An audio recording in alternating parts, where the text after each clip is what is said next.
లోక్సభ ఎన్నికల ప్రచారానికి బీజేపీ సన్నద్ధమవుతుంది. రేపటి నుంచి బీజేపీ విజయ సంకల్ప యాత్రలు ప్రారంభం కానున్నాయి. ఈ నేపథ్యంలో భాగ్యలక్ష్మి అమ్మవారి ఆలయంలో కాసేపట్లో కిషన్ రెడ్డి పూజలు నిర్వహించనున్నారు. అనంతరం ప్రచార రథాలను ప్రారంభిస్తారాయన. మొత్తం 5 యాత్రలను తెలంగాణ బీజేపీ చేపట్టనుంది. అయితే రేపు 4 చోట్ల యాత్రలు ప్రారంభం కానున్నాయి. ఈ నెల 25 నుంచి కాకతీయ భద్రాద్రి క్లస్టర్ యాత్రకు శ్రీకారం చుట్టనున్నారు. 2 యాత్రలను బీజేపీ పాలిత ముఖ్యమంత్రులు ప్రారంభించనున్నారు. ఇందులో కొమరం భీం క్లస్టర్ యాత్రను అసోం సీఎం హిమంత బిశ్వ శర్మ, రాజరాజేశ్వర క్లస్టర్ యాత్రను గోవా సీఎం ప్రమోద్ సావంత్ ప్రారంభించనున్నారు. యాత్రలు మార్చి 1న ముగియనున్నట్లు బీజేపీ శ్రేణులు తెలిపాయి. ముగింపు సభకు ప్రధాని మోదీ హాజరు కానున్నారు.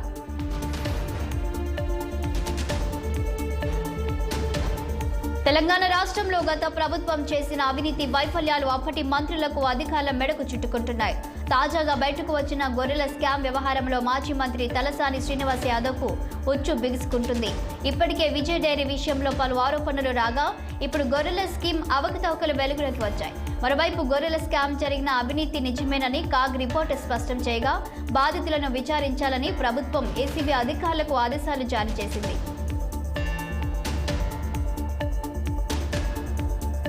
లోక్సభ ఎన్నికల అభ్యర్థుల ఎంపికపై కాంగ్రెస్ పార్టీ దృష్టి పెట్టింది. 14 సీట్లు గెలవాలన్న పట్టుదలతో ఉన్న కాంగ్రెస్ తీవ్ర కసరత్తు చేపట్టింది. ఈ మేరకు పార్లమెంటు నియోజకవర్గాల్లో సునీల్ కనుగోలు టీం సర్వే చేపట్టింది. సామాజిక సమతూకాలు ప్రధాన పార్టీలు ఆశావహుల బలాలపై ఆరా తీశారు. సునీల్ కనుగోలు ముఖ్యమంత్రి రేవంత్ రెడ్డిని కలిసి 17 పార్లమెంటు నియోజకవర్గాల్లో బలమైన అభ్యర్థులపై ప్రాథమిక నివేదిక అందించారు. బీఆర్ఎస్ బీజేపీ పొత్తు కుదిరితే ఎలా ఉంటుందనే అంశాలపై పరిశీలిస్తున్నారు. ఇంటెలిజెన్స్ ద్వారా కూడా సమాచారం సేకరిస్తున్నారు. మరోవైపు అధిష్టానం తరపున డీకే బృందాలు రంగంలోకి దిగాయి. మరోవైపు అభ్యర్థిత్వానికి దరఖాస్తు చేసుకున్న ఆశావహుల షార్ట్ లిస్టును ప్రదేశ్ ఎన్నికల కమిటీ ఏఐసీసీకి పంపించింది. ఈ వారంలో ఏఐసీసీ స్క్రీనింగ్ కమిటీ భేటీ అయి అభ్యర్థుల ఎంపికపై నిర్ణయం తీసుకోనున్నారు. ఆ తర్వాత 17 పార్లమెంటు అభ్యర్థుల లిస్టు ప్రకటించే అవకాశం ఉంది.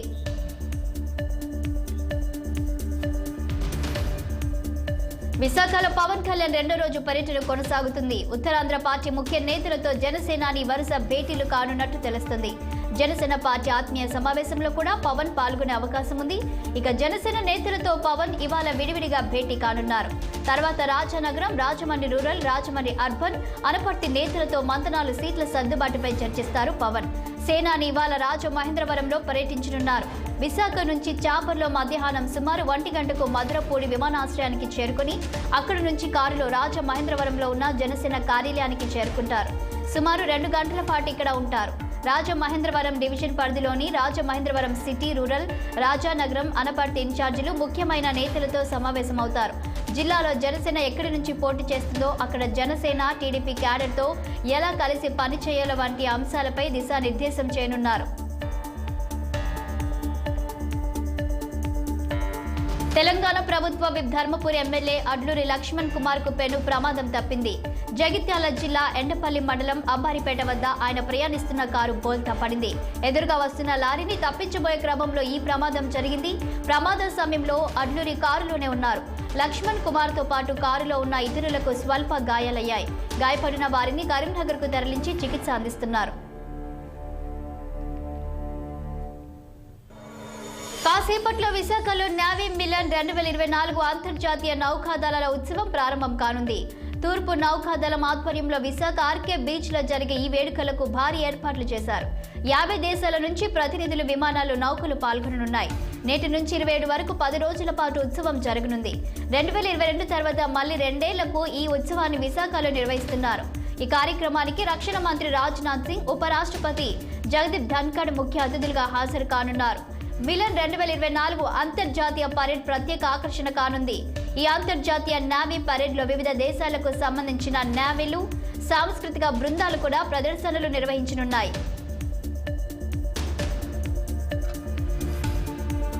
2024లో 2 సిద్ధాంతాల మధ్య యుద్ధం జరగబోతుందని సీఎం జగన్ అన్నారు. ఈ యుద్ధం పేదలు, పెత్తందారులకు మధ్య జరగబోతుందని పేర్కొన్నారు. ఈ యుద్ధంలో పాల్గొనడానికి మీరంతా సిద్ధమేనా అని ప్రశ్నించారు. 14 సంవత్సరాలు సీఎంగా చేసిన చంద్రబాబు రైతులకు పనికొచ్చే ఒక్క పనైనా చేశారని నిలదీశారు. చంద్రబాబు పేరు చెబితే గుర్తుకొచ్చే ఒక్క పథకమైనా ఉందా అని అన్నారు. చంద్రబాబు పేరు చెబితే అవ్వాతాతలకు గుర్తుకొచ్చే పథకం ఒక్కటైనా ఉందా అన్నారు. చంద్రబాబు సామాజిక వర్గాలను మోసం చేశారని ఆరోపించారు. గతంలో చంద్రబాబు ఇచ్చిన మేనిఫెస్టోలో 10% అయినా అమలు చేశారని ప్రశ్నించారు. ప్రతి విద్యార్థి ఇంగ్లీష్ మాట్లాడేలా విద్యను అందిస్తున్నామని, ప్రతి ఒక్కరూ 100 మందికి ప్రభుత్వం తీసుకొచ్చిన మార్పులను చెప్పాలన్నారు. 1వ తారీఖు వచ్చిందంటే పెన్షన్ ఇంటికి తీసుకొచ్చి అందిస్తున్నామని సీఎం జగన్ తెలిపారు. లంచాల జన్మభూమి కమిటీలు మళ్లీ రాకూడదంటే వైసీపీ ప్రభుత్వం రావాలని స్పష్టం చేశారు.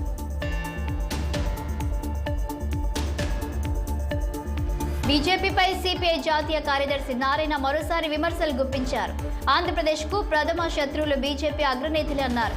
విభజన హామీలు, ప్రత్యేక హోదా ఇవ్వకుండా ఏపీకి మోదీ, అమిత్ షా తీవ్ర అన్యాయం చేశారని మండిపడ్డారు.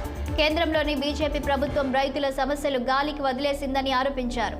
దేశంలో పంటలకు గిట్టుబాటు ధరలు లేక అన్నదాతలు తీవ్ర ఆర్థిక ఇబ్బందులతో ఆత్మహత్యలు చేసుకుంటున్నారని ఆవేదన వ్యక్తం చేశారు. బీజేపీ దేశం సంక్షేమాన్ని పక్కన పెట్టి తమ మిత్రులు అదానీ, అంబానీల సంక్షేమం కోసం పనిచేస్తుందని ధ్వజమెత్తారు. వచ్చే పార్లమెంట్ ఎన్నికల్లో అయోధ్య రాముడి పేరుతో లబ్ధి పొందాలని చూస్తుందని ఫైర్ అయ్యారు. కేంద్రంలో మళ్లీ బీజేపీ అధికారంలోకి వస్తే దేశ రాజ్యాంగాన్ని మార్చే అవకాశాలున్నాయని సంచలన వ్యాఖ్యలు చేశారు. బీజేపీ ఆధ్వర్యంలోని కేంద్ర ప్రభుత్వం లోక్సభ ఎన్నికలకు ముందు పశ్చిమ బెంగాల్లో ఆధార్ కార్డులను డీయాక్టివేట్ చేస్తుందని సీఎం మమతా బెనర్జీ ఆరోపించారు. తద్వారా రాష్ట్ర ప్రభుత్వ సంక్షేమ పథకాల ప్రయోజనాలను ప్రజలకు చేరనీయడం లేదని విమర్శించారు. బీర్భూమ్ జిల్లాలో నిర్వహించిన ఓ ప్రజా పంపిణీ కార్యక్రమంలో సీఎం మమతా ఈ మేరకు మాట్లాడారు. ఆధార్ కార్డు లేకపోయినప్పటికీ లబ్ధిదారులకు తమ ప్రభుత్వ పథకాలను అందజేస్తామన్నారు. మీరంతా జాగ్రత్తగా ఉండండి. బెంగాల్లోని అనేక జిల్లాల్లో కేంద్ర ప్రభుత్వం ఆధార్ కార్డులను డీయాక్టివేట్ చేస్తుంది. ప్రభుత్వ పథకాలతో వాటిని డీలింక్ చేస్తుంది. అయితే ఏ ఒక్క లబ్ధిదారుడికి కూడా సంక్షేమ ఫలాలను దూరం చేయబోమని దీదీ తెలిపారు. హర్యానా, పంజాబ్లలో రైతులు చేపడుతున్న ఆందోళనలను ప్రస్తావిస్తూ బెంగాల్లోని అన్నదాతలకు ఎటువంటి సమస్యలు లేవని చెప్పారు.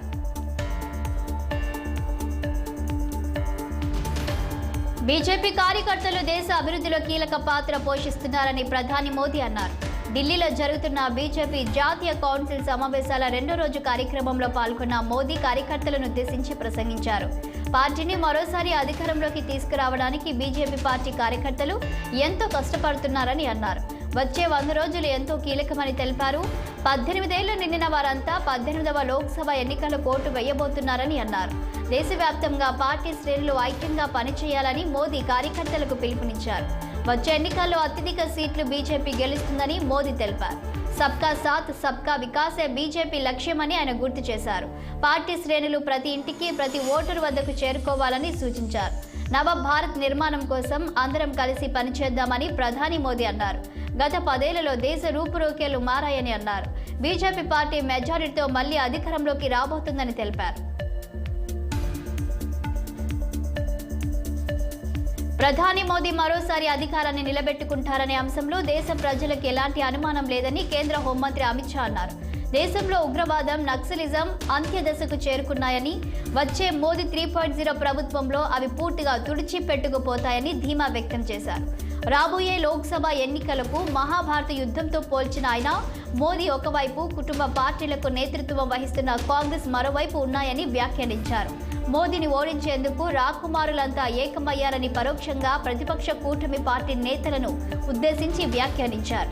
ఢిల్లీలోని భారత మండపంలో జరుగుతున్న బీజేపీ జాతీయ మండలి సమావేశాల్లో ఆయన ఈ వ్యాఖ్యలు చేశారు.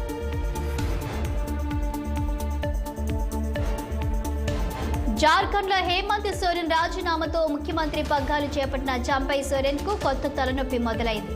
కొత్త మంత్రివర్గంలో చోటు దక్కని సుమారు 10 మంది కాంగ్రెస్ ఎమ్మెల్యేలు సీఎంపై కోపంగా ఉన్నట్లు తెలుస్తోంది. ఈ నేపథ్యంలో చంపై సోరెన్ రాష్ట్ర కాంగ్రెస్ అధ్యక్షుడు రాజేష్ ఠాకూర్ హుటాహుటిన ఢిల్లీకి చేరుకున్నారు. కాంగ్రెస్ జాతీయ అధ్యక్షుడు మల్లికార్జున్ ఖర్గేతో సమావేశమయ్యారు. ప్రభుత్వం ఏర్పాటు చేసిన తర్వాత తొలిసారి ఢిల్లీకి వచ్చానని, ఇది మర్యాదపూర్వక సమావేశమేనని చెప్పారు. కాంగ్రెస్ ఎమ్మెల్యేలు అసంతృప్తితో ఉన్నారా అని అడిగిన ప్రశ్నకు ఇది పార్టీ అంతర్గత వ్యవహారమని, తాము పరిష్కరించుకుంటామని చెప్పారు. దానిపై చెప్పేదేమీ లేదన్నారు. జేఎంఎం కాంగ్రెస్ మధ్య ఎలాంటి విభేదాలు లేవని, అంతా సజావుగానే ఉందని సమాధానమిచ్చారు. కాగా కొత్త ముఖాలకు మంత్రివర్గంలో చోటు కల్పించలేదని కాంగ్రెస్ ఎమ్మెల్యేలు ఆరోపిస్తున్నారు. మొత్తంగా తాము 12 మంది ఎమ్మెల్యేలు ఉన్నామని, తమ అసంతృప్తిపై పీసీసీ అధ్యక్షుడికి లేఖ రాశామని కాంగ్రెస్ ఎమ్మెల్యే అనూప్ సింగ్ చెప్పారు.